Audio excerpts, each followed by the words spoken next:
চুলায় প্যান বসিয়ে দিয়ে দিচ্ছি 2 টেবিল চামচ ঘি।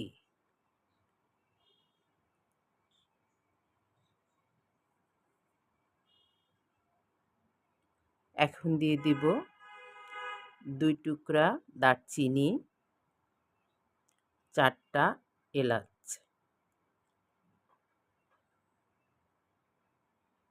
হালকা ভেজে নেব।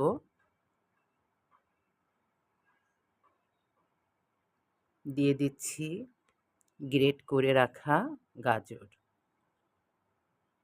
এখানে প্রায় 1 কেজি গাজর আমি একদম মিহি করে গ্রেট করে রেখেছি।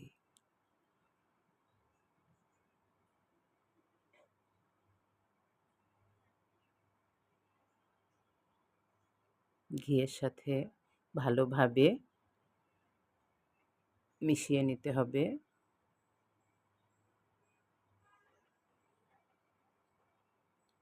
5 মিনিট ভাজবো।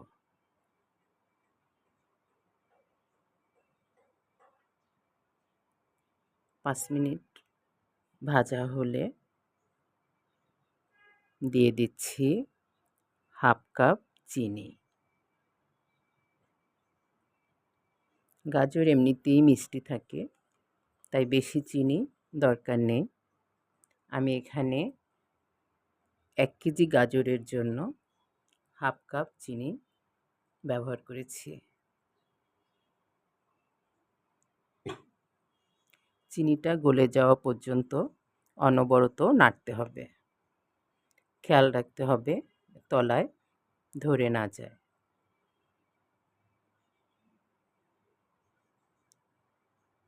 এখন দিয়ে দিচ্ছি আগে থেকে জাল করে রাখা দুধ।